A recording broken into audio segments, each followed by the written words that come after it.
Hey, Jake. Oh, okay. Hi, Sid. How are you? Give me some. All right. Yeah. There he is. Okay. What do we got first? How would you sum up the last 4 or 5 days of camp since last time we chatted? We're better. We're better. And that's all I can continue to ask of these players is that we are better than when we started 8 days ago, 7 days ago. We are a better football team. In every position, they're growing how they should be growing, individually, as a unit, and collectively as a team. So we're getting there, we got a long way to go though, guys, a long way to go. 58 of our players are either freshmen or redshirt freshmen. So we have a very young team, a lot of guys who have not played in key positions. And the only way we can continue to get better is put him in game-like type situations, just like you saw at the end of practice. How have you seen the wide receivers step up, and who in particular? Well, I tell you what, I'm really impressed with Ty. I think Ty I thought he started a little slower, and now he has just poured it on. Demetrius Douglas, a true freshman, I tell you, this kid's he's a special player as of a week. But his want to, his work ethic, his how. Chris Bell, we'll see what's with Chris, but Chris has come on strong. Again, another true freshman. 2 true freshmen have really stood out to me. Melvin Holland has done a tremendous job. Eric has done a tremendous job. We got to continue to have other guys grow up. And that's the biggest thing. Is it's very difficult. Our practices are harder. We're demanding more out of them than we ever have in the last 6 months because it's the next day. It's the next opportunity to grow.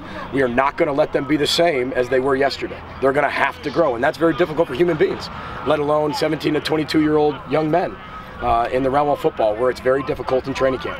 When you see Bell and Douglas in particular, I mean, the speed of this and the setting doesn't seem too big for them at all. That doesn't bother them whatsoever. I mean, if you know Omar Douglas, right, you know what kind of player he was. That's his son. Demetrius, he's not afraid of anything, as you can see. I mean, he looks like he's a 3-year veteran already. Chris Bell, instead of playing video games, Chris Bell hates video games. He'd rather go outside and play. He'd rather go play 7-on-7. He'd rather go play football. He'd rather toss a ball to himself in the yard. He'd rather do ball drills. He'd rather be outside. Different type of kid, right? And that's why you see them performing at such a high level. We're still in the mix. He's getting better. We just got to get consistency from him, and he knows that. He's getting better. It's hard. We're putting a lot on his plate because if you're going to be a guy and you're going to be the dude, then you have to handle a lot on your plate. And that's nothing, that's by design, 100%. That's not by coincidence. That's by design.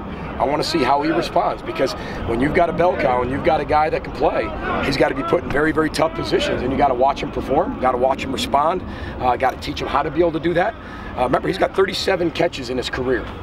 And we all act like we have, 44 returning starters that went to the Rose Bowl last year. That's the way we feel. That he has to come along. 37 catches in our system in the last few years would put you 4th, maybe. And we've got to bring in one season, let alone a career. So we've got to bring him along. He's willing to do it. He's changing every day, and he's growing, and you can see it.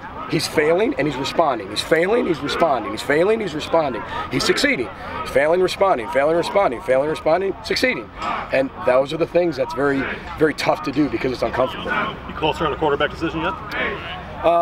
We're getting there. We're getting there. I can't sit there and say, though, I'm favoring one or the other. I mean, it's still right down the middle. Scrimmage is going to be big for us on Saturday in terms of a lot of live reps, but the end of practice, what you see, we've done that every single day.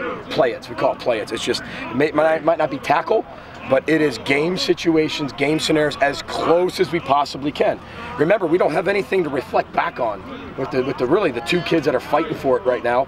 We don't have things to reflect back on to sit there and say, hey, they did this really well for a long period of time, right? So at least we know they can do that in the game. So we've got to be able to keep developing them. But I will say Coach Chirac is doing an elite job of getting those guys better. They are way better than they were at the start of camp. I mean, way better. And that's all we can continue to demand and ask of our players. PJ, without being able to go to the ground, take guys to the ground, do you have a sense of how good your defense is tackling? No, we have done it in the few full pads that we have done. We have gone that play it, have gone live. We've actually done it more than I've done it in the last few years because you just don't know, right? You just don't know. With a lot of those guys being out for spring, you just don't know what you have. So you've got to simulate that, but on the other hand, you got to keep them healthy because you don't have any depth. And on the other reason, you're playing football, not necessarily just tennis, where it's a violent game.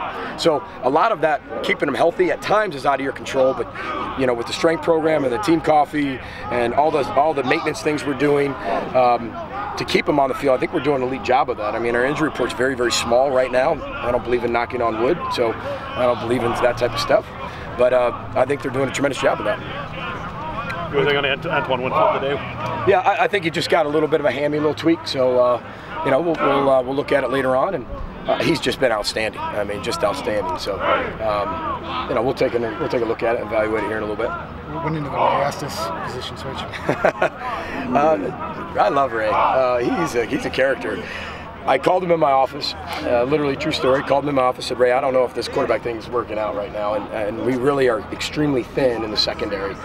And he goes, Coach, you don't have to go any farther. I was actually going to come talk to you tomorrow, and I don't think this quarterback thing's working out. And I think he saw that he wasn't going to play, and he could see he was going to play at defensive back. So I'm glad that we felt mutually the same on that type of decision. But when you watch him play DB, he is natural. I mean, just a natural defensive back. It was amazing because he was a quarterback in the morning, in the afternoon he was a defensive back. Next thing you know, he's got the shield, he's got a towel, he's got these gloves, his socks are halfway up, he's dancing to the music, you know. So that he's definitely a DB. Yep, and he fit his position really well. So I just love his personality. He's such a competitor, and he's got. Guys, we are really, really thin at a lot of key positions, and we're going to play a lot of youngsters. Does he have any experience? Say that? Did he play defense in high school? Once in a while, he played two ways here and there, you know, but he was a quarterback. I mean, he was one of the best quarterbacks in the state of Illinois, and he's so athletic, so fluid, quick. You know, he won, we call it find outs at the beginning of practice, and yesterday we had him in there, and he won a few reps of that. When you kind of looked at the matchups, you might not think he'd win it, and he won it. So he showed his toughness. Like I said, he went from a quarterback to a DB like that. What about Blaze? I saw you got one rep there with the first Well, you also got to hope to get him more reps. He scored. Not going to complain about that.